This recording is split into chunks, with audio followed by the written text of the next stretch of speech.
यो की आशा नहीं जिनके साम्य भाव धन रखते हैं, निज पर के हित साधन में जो निश दिन तत्पर रहते हैं। स्वार्थ त्याग की कठिन तपस्या बिना खेद जो करते हैं, ऐसे ज्ञानी साधु जगत के दुख समूह को हरते हैं। बोलो पंच परमेष्ठी भगवान की जय। 1008 श्री आदिनाथ भगवान की जय। अंतिम तृतीय भगवान महावीर स्वामी की जय। जय बोलो आचार्य भगवान गुरुवर श्री विशुद्ध सागर जी महाराज की जय। जय बोलो मुनिषि सुप्रभ सागर जी महाराज की जय। जय मुनिषि प्रणत सागर जी महाराज की जय। जय जैन बंधु। समीचीन विकल्पों का सम्यक समाधान इस लोकप्रिय कार्यक्रम में मैं आप सभी का स्वागत करता हूँ। मुनिश्री सुप्रभ सागर जी महाराज के पावन मुखारविंद से हम सब लोग समीचीन विकल्पों का सम्यक समाधान सुन रहे हैं। देश विदेश विभिन्न प्रांतों से जो हमें विकल्प प्राप्त हो रहे हैं, उस विकल्प को मुनिषि सुप्रभ सागर जी महाराज एवं मुनिषि प्रणत सागर जी महाराज के माध्यम से हम सब लोग समीचीन विकल्पों का श्रवण कर रहे हैं। इस कार्यक्रम के दौरान जो पूछे जाने सवाल है, उस सवालों की प्रतियोगिता का नाम है सुविशुद्ध ज्ञानधारा प्रतियोगिता। और इस प्रतियोगिता के माध्यम से 3 विजेताओं का चयन किया जाता है और वो 3 विजेताओं को पारितोषिक दिया जाता है। ये जो कार्यक्रम है, ये जो प्रतियोगिता है, इसका मूल उद्देश्य कोई स्पर्धात्मक बढ़ावा देने का नहीं है। इसका उद्देश्य मात्र और मात्र इतना ही है कि जो ज्ञान धारा आचार्य भगवान ने प्रवाहित की है, उसमें हम लोग और आगे बढ़ते जाए और इस जिनवानी की सेवा कर पाएँ। और इसी कार्यक्रम के बीचों बीच में वो 3 सवाल आपको नीचे पट्टी पे दिखाई देते हैं। आपको वो 3 सवाल के जवाब आपको 6:15 तक 6:15 पे प्रतिदिन आपको भेजने होते हैं। मैं मुनिश्री के चरणों में बारंबार नमोस्तु करता हूँ एवं आज के कार्यक्रम को यही से प्रारंभ करते हुए उनसे यही आशीष मांगता हूँ कि स्वामी आपका आशीष ऐसे ही हमारे ऊपर बना रहे। नमोस्तु नमोस्तु नमोस्तु महाराज जी। ओम नमः सिद्धेभ्य। पंच परमेष्ठी भगवान की परम पूज्य आचार्य भगवंत गुरुवर विशुद्ध सागर जी मुनि महाराज की, परम पूज्य मुनि श्री सुप्रभ सागर जी महाराज की। समीचीन विकल्पों का सम्यक समाधान। सम्यक ज्ञान की एक अनूठी विधा जो हमें प्राप्त हो रही है, जिसके माध्यम से हम अपने जीवन को परिवर्तित करके और अपने लक्ष्य को प्राप्त कर सकते हैं। समीचीन विकल्पों का सम्यक समाधान एक निर्ग्रंथ गुरु के मुखारविंद से प्राप्त होने वाला एक ऐसा कार्यकारी उपाय जो हमें निश्चित ही हमारे मन में उठने वाले प्रतिदिन के उन विकल्पों को शांत करके और एक सम्यक बोध प्रदान करने वाला है। देश देशांतर से अनेकानेक समीचीन विकल्प हमें यहाँ प्रतिदिन प्राप्त हो रहे हैं और परम पूज्य मुनि श्री सुप्रभ सागर जी महाराज उनका आगमोक्त विधि से हम सबको सम्यक समाधान प्रदान कर रहे हैं। प्रारंभ करते हैं आज का सम्यक समाधान। और आज का पहला विकल्प सारंगपुर मध्य प्रदेश से डॉक्टर अंकित जैन पुरवाल परम पूज्य मुनि श्री के चरणों में कोटि कोटि नमोस्तु निवेदित करते हुए अपना समीचीन विकल्प रख रहे हैं कि महाराज जी अन्वयिणो गुणा, गुण अवयवी अन्वयी होते हैं। इसका आशय स्पष्ट एवं सरल करते हुए हमारे समीचीन विकल्प का सम्यक समाधान प्रदान करने की अनुकंपा करें। नमोस्तु महाराज जी, नमोस्तु। ओम नमः सिद्धम। परम पूज्य आचार्य भगवान गुरुवर विशुद्ध सागर जी महाराज के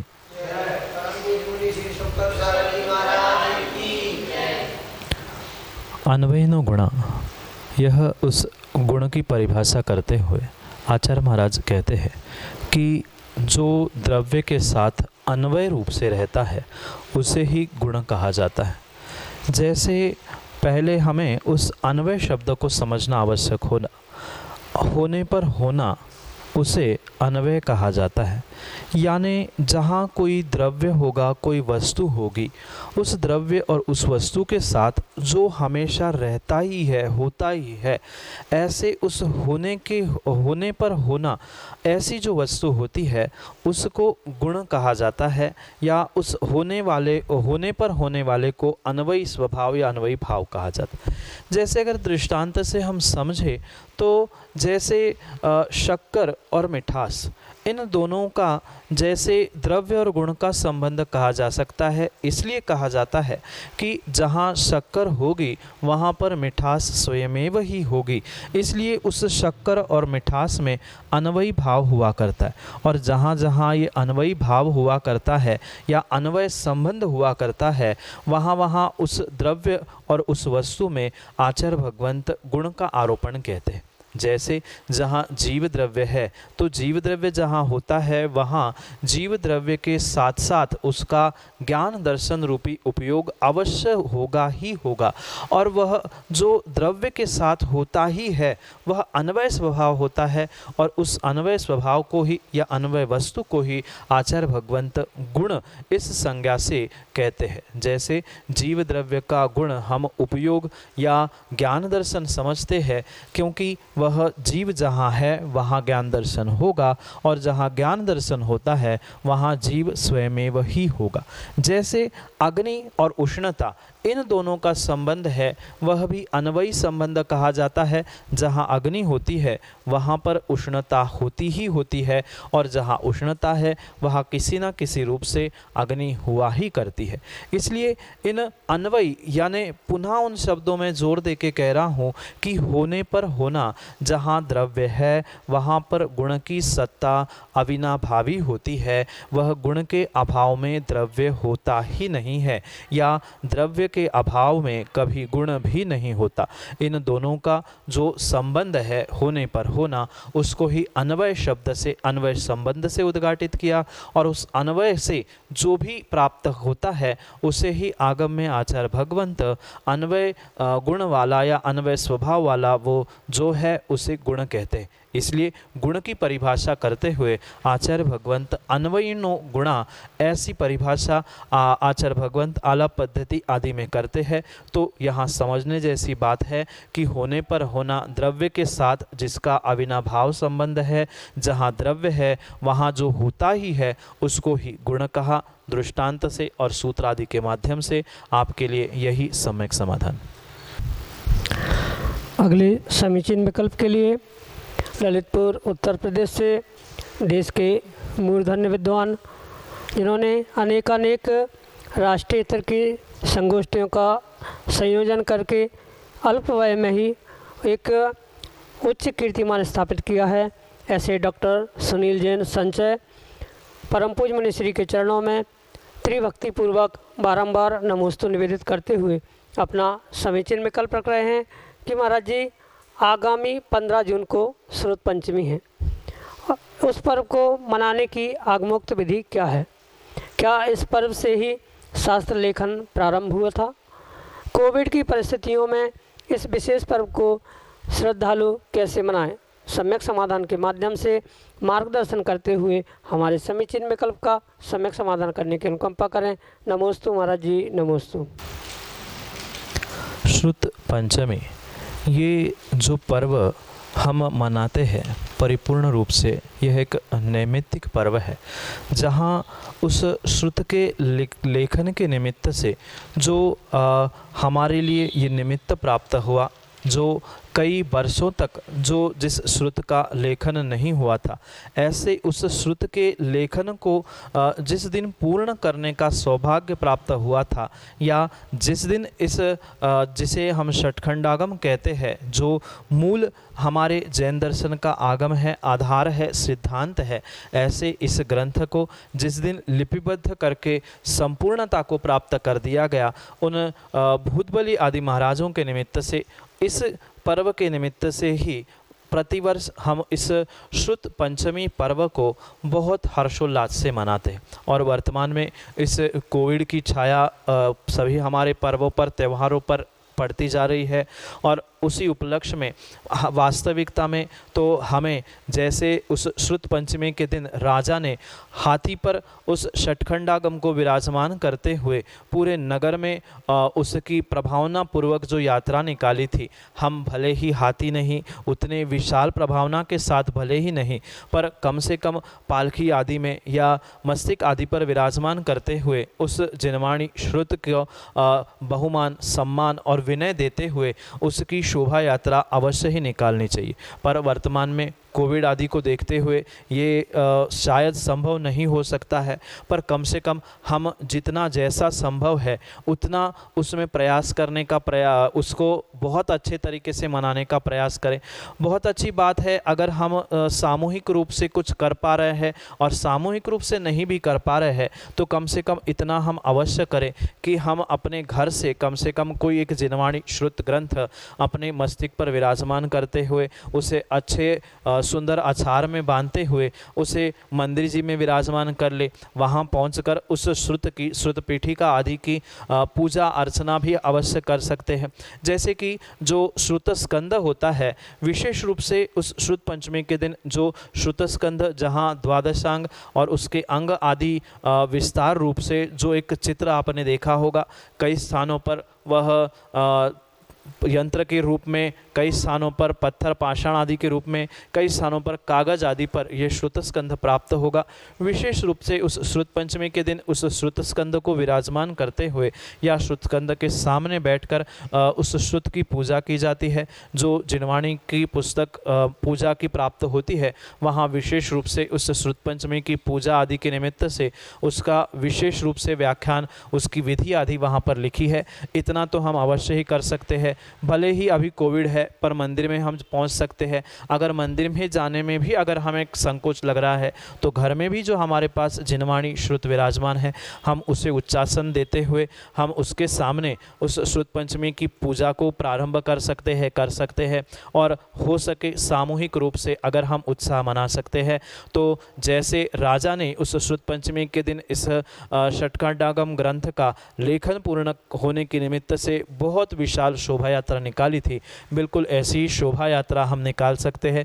जैसी जितनी परमिशन हो उतना हम अवश्य ही कर सकते हैं। अगर बाहर जाने की भी अगर बंदी कहीं पे हो तो हम घर में भी अपने आंगन या अपने आसपास के जो कॉलोनी एरिया जितने में संभव है उतने में प्रभावना पूर्वक उस शोभा यात्रा को निकालें और प्रत्येक व्यक्ति को ये बताने का प्रयास करें कि हमारे आज जैन धर्म का, जैन पर्व दर्शन का आज विशेष पर्व है, जिसके द्वारा सिद्धांतों का लेखन आज पूर्ण हुआ था, जिससे हमारा जैन धर्म, जैन शासन जयवंत है। उस धुरा को चलाने वाला ये श्रुत को संवर्धन करने वाला श्रुत पंचमी का पर्व हमें बहुत हर्षोल्लास से, भले ही सामूहिक रूप नहीं धारण कर पा रहा है, पर प्रत्येक व्यक्ति को व्यक्तिगत रूप से उसे अपने निजी निवास स्थान, निजी एरिया या जैसा जैसा संभव हो उस प्रकार से भी कर सकते। वर्तमान में बहुत सारी ई टेक्नोलॉजी हमारे पास में है, उस ई टेक्नोलॉजी से और भौतिक साधनों के द्वारा भी हम इस श्रुत पंचमी का प्रचार प्रसार कर सकते हैं। और कुछ भी नहीं हो पाए तो कम से कम घर में जो जिनवाणी विराजमान है उसकी पूजा तो हम अवश्य ही करें। यही आपके लिए सम्यक समाधान। अगले समीचीन विकल्प के लिए हुकुमचंद माणिकचंद शाह, करमाड़ा, सोलापुर, महाराष्ट्र से परम पूज्य मुनिश्री के चरणों में बारंबार नमोस्तु निवेदित करते हुए कह रहे हैं कि महाराज जी, शुभ तेजस शरीर शुभ और अशुभ के भेद से दो प्रकार का है। इसमें शुभ तेजस का कोई उदाहरण हो तो अवश्य बताएं। मथुरा नगरी में जब महामारी फैली थी तब वहाँ मनवादी सप्त ऋषि के आने से वह दूर हुई थी, तो इसे शुभ तेजस में ले सकते हैं क्या? हमारे समीचीन विकल्प का सम्यक समाधान करने की अनुकंपा करें। नमोस्तु महाराज जी, नमोस्तु। आगम के परिप्रेक्ष्य में जो उस तेजस पुतला और तेजस रिद्धि के विषय में दृष्टांत, कथानक और सिद्धांत प्राप्त होते, उनकी अपेक्षा से जो दो तेजस पुतलों की या दो तेजस रिद्धियों की भेद जो प्राप्त होते शुभ और अशुभ, उसको विशेष करके जो अशुभ तेजस जो द्विपायन मुनि आदि के निमित्त से हमें कथानकों में पढ़ने को प्राप्त होता है, ऐसा कहीं भी उल्लेख कोई भी दृष्टांत उस शुभ तेजस के निमित्त से प्राप्त नहीं होता, क्योंकि ऐसा कोई आगम ग्रंथों में कोई कथानक ही प्राप्त नहीं होता जहाँ पर उस शुभ तेजस का दृष्टांत हमें प्राप्त हो।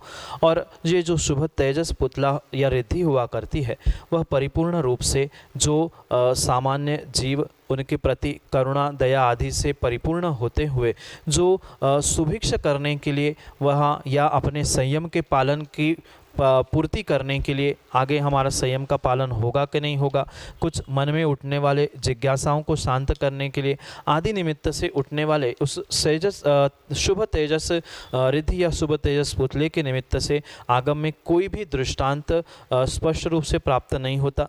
जो मथुरा के निमित्त से भी आपने दृष्टांत कहा है, जो वहाँ पर रिद्धिधारी मुनिराज पहुँचे थे, वह परिपूर्ण रूप से हम ऐसा सर्वथा नहीं कह सकते कि उन्होंने उस तेजस पुतले से वहाँ पे अपनी रिद्धियों से वहाँ महामारी ठीक की थी, ऐसा सर्वथा नहीं है, क्योंकि बहुत सारी ऐसी भी रिद्धि है जो मल रिद्धि है या शरीर से स्पर्शित हवा भी अगर वहाँ पहुँचने से बहुत सारी महामारी ठीक हुई, ऐसी रिद्धियों का वर्णन भी प्राप्त होता है।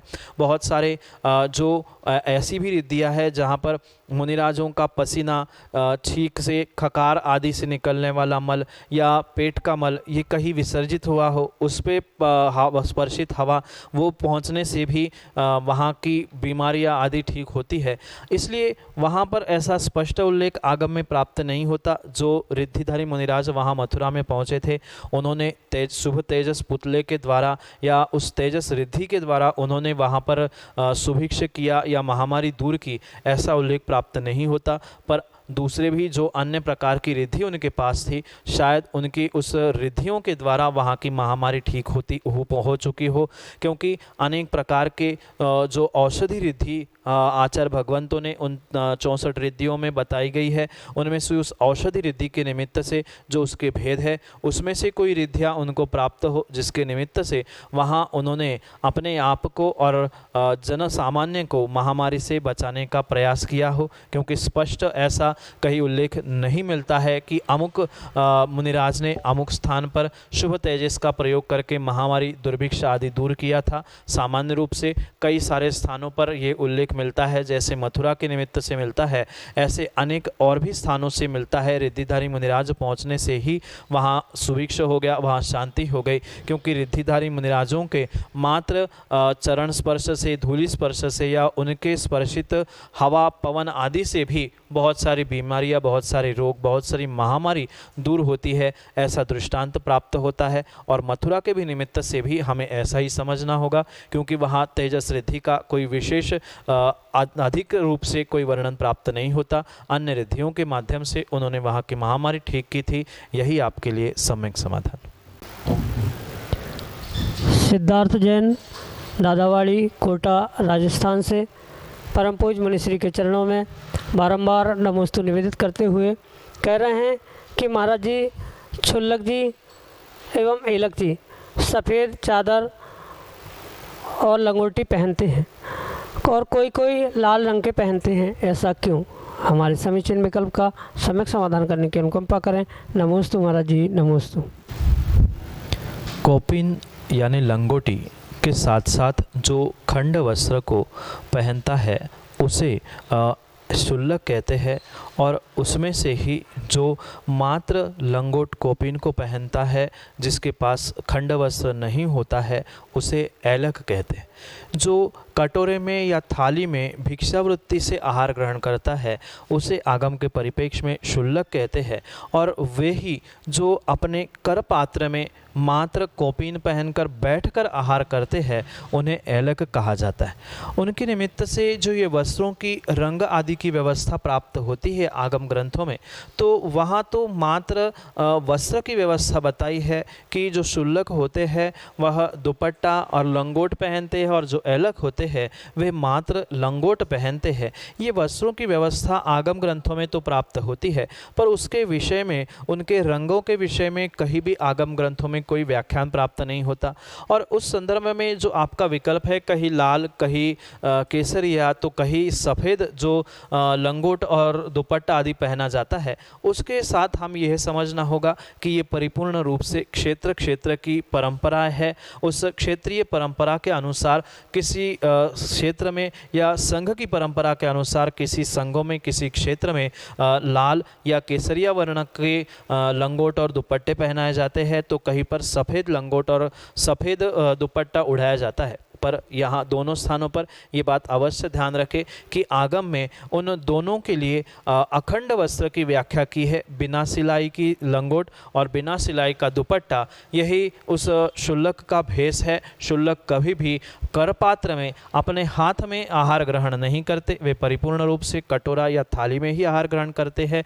और मात्र जितना भेद देखा जाता है वह वस्त्रों के रंगों में है, तो उसमें सिद्धांत में कोई भी बाधा नहीं होने के कारण वह विकल्पनीय या विचारणीय नहीं है। ये क्षेत्रीय और संघीय परंपरा के निमित्त से रंगों में भेद है। यही आपके लिए सम्यक समाधान। रोमेश जैन, छोटू, ललितपुर, उत्तर प्रदेश से परम पूज्य मुनि श्री के चरणों में बारंबार नमोस्तु निवेदित करते हुए अपना समीचीन विकल्प रख रहे हैं कि महाराज जी गुरु का चयन कैसे करें। हमारे समीचीन विकल्प का सम्यक समाधान करने की अनुकंपा करें। नमोस्तु महाराज जी, नमोस्तु। गुरु जो हमारे जीवन के अंधकार से अपने जीवन के रुख को जो बदलने वाला होता है, वह उस गुणता से रुख बदलने वाला, जीवन को सुधारने वाला, जीवन को बदलने वाला गुरु हुआ करता है। और शायद जो जिस अपने जीवन में गुरु को प्राप्त नहीं करता, उसका जीवन वास्तविक सही दिशा में शुरू भी नहीं होता। इसलिए जिस व्यक्ति को, जिन व्यक्तियों को अपने जीवन में सुधार या अपने जीवन को बेहतर बनाना है, सुखी बनाना है, उस प्रत्येक जीव को अपने जीवन में कोई ना कोई एक गुरु अवश्य ही बनाना होगा, अवश्य ही उस गुरु का चयन करना उसके लिए अनिवार्य है। क्योंकि जैसे वर्तमान में बहुत सारे व्यक्ति, बहुत सारे जीव होते हैं, वह अपनी प्रत्येक दिल की बात, अपनी हृदय की, अपने भीतर की बात शेयर करने के लिए कोई ना कोई एक मित्र की खोज करते हैं। और उस मित्र की खोज करते करते वह अपने एक ऐसा सच्चा पक्का मित्र बना लेते हैं जिससे को अपने हृदय की, दिल की कमजोरियाँ, अच्छाई, बुराई सब कुछ बयान करते।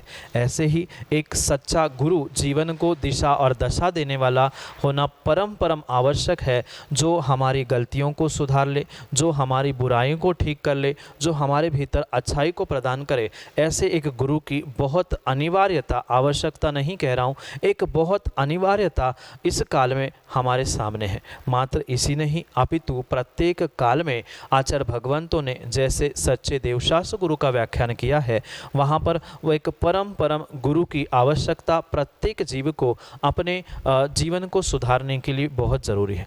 जैसे बचपन में घर में ही जैसे लौकिकता में कहा जाता है, माँ ही उस बच्चे की गुरु है। जब पढ़ाई करने के लिए, लौकिक शिक्षा के लिए कोई पहुँचता है, वहाँ पर वह जो अध्यापक होते हैं, टीचर्स होते हैं, वह कुछ काल के लिए उसके गुरु होता है। पर ये तो मात्र कुछ समय के लिए हमें मार्गदर्शन करने वाले गुरु हो सकते हैं, पर सच्चा दिगंबर निर्ग्रंथ गुरु ही हमारे लिए गुरु हो सकता है। क्योंकि आपने गुरु के चयन के बारे में पूछा है, तो मात्र हम माता पिता को गुरु मानकर नहीं समझ सकते हैं, या किंचित भी जो गृहस्थ अवस्था में लौकिक शिक्षा देने वाले जो गुरु है, उनको भी हम सर्वथा गुरु मानकर जीवन को बदल नहीं सकते। एक सच्चे दिगंबर निर्ग्रंथ गुरु ही, जिन्होंने अपने गुरु से दीक्षा दीक्षा शिक्षा सब कुछ प्राप्त किया है, ऐसे ही गुरु हमारे लिए एक जीवन में गुरु का स्थान प्राप्त करने के लिए योग्य हो सकते।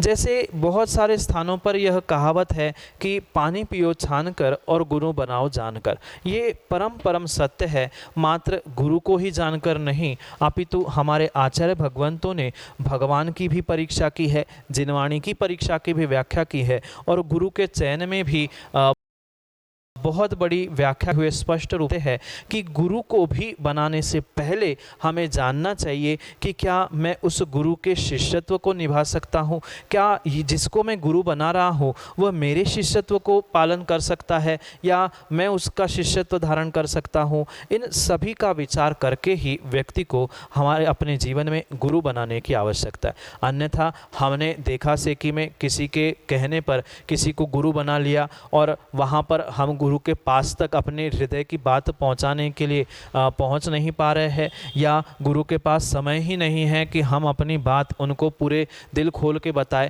ऐसे कभी भी गुरु का चयन नहीं होना चाहिए जिसको हमारे लिए यानी शिष्य की अपनी हृदय की बात, कमजोरी, प्रायश्चित आदि आदि लेने के लिए सुनने का समय नहीं है। जो हमारे लिए भी समय दे, जो जिसके लिए हम भी समय दे सकते हैं, वास्तव में उसी गुरु का चयन हमें करना होगा। जैसे कि बहुत अच्छी बात हमारे गुरु ने सिखाई थी, जिसके लिए मैं निभा सकूं और जो मुझे निभा सके, ऐसे ही गुरु शिष्य के संबंध को हमें प्राप्त करना होगा। क्योंकि मात्र दीक्षा लेने से ही शिष्यत्व हो ये ऐसा सर्वथा नहीं है। दीक्षा जो लेता है वह तो परम शिष्य और गुरु का संबंध को प्राप्त करता ही है, पर एक बिना दीक्षा लिया हुआ गृहस्थ भी किसी गुरु का शिष्य अवश्य ही हो सकता है।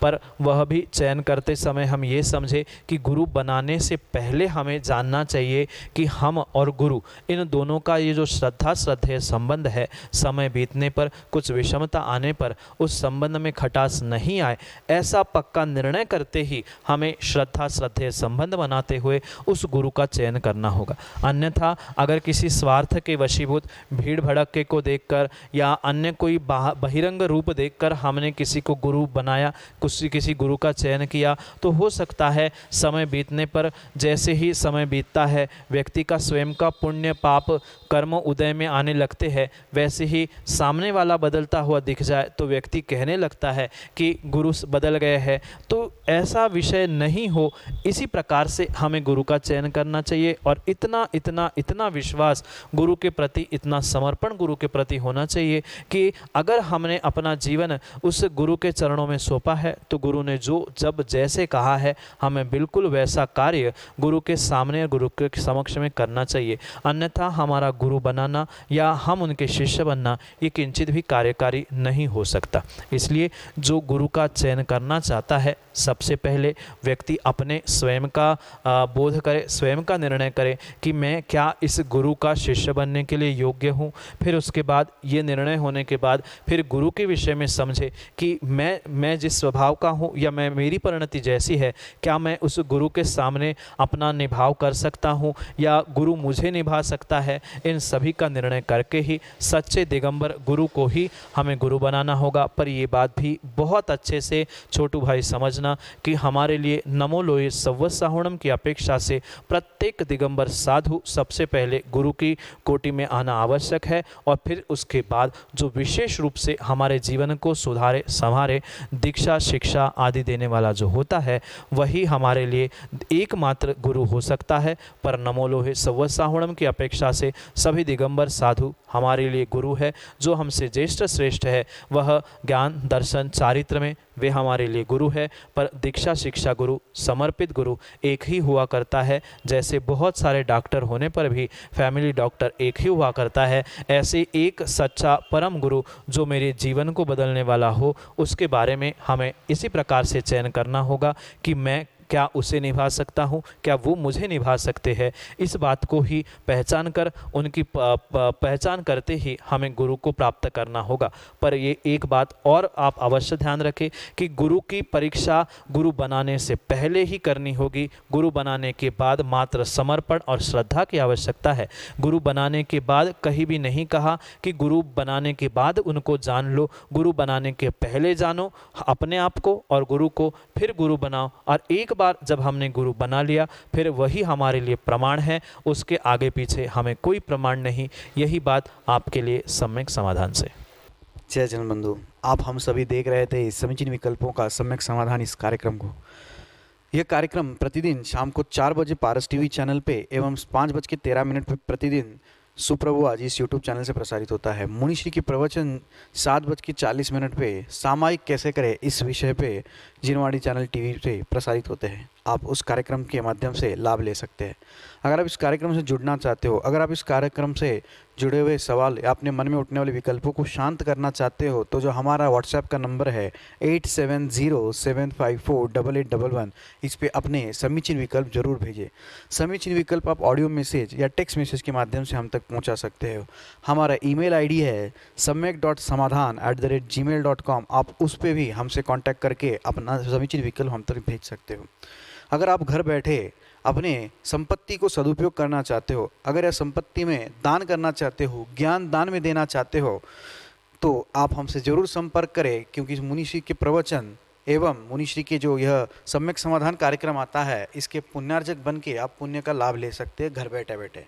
तो चलो चलते हैं, आज की इस कार्यक्रम को, आज की इस बेला को यहीं पे समाप्त करते हैं। और एक चीज़ और बताते हैं, सुप्रभु चैनल पे आप अपना सब्सक्रिप्शन जरूर दे दीजिए, सब्सक्राइब करिए सुप्रभु चैनल पे एवं उसको लाइक ज़रूर करिए, ताकि आपको हर बार जो भी अपलोड होता है उसका आपको नोटिफिकेशन आए। सुविशुद्ध ज्ञान धारा इस प्रतियोगिता के विनर जो होते हैं शाम को 6:45 पे आचार्य भक्ति इस कार्यक्रम का लाइव प्रसारण यूट्यूब चैनल से होता है। उसके बीचों बीच में आपको उसके जो विजेता है, लकी विजेता है, उनका नाम घोषित किया जाता है। तो चलो चलते हैं, मुनिश्री के चरणों में नमोस्तु करते हुए इस कार्यक्रम को यहीं पे समाप्त करते हैं। नमोस्तु नमोस्तु नमो।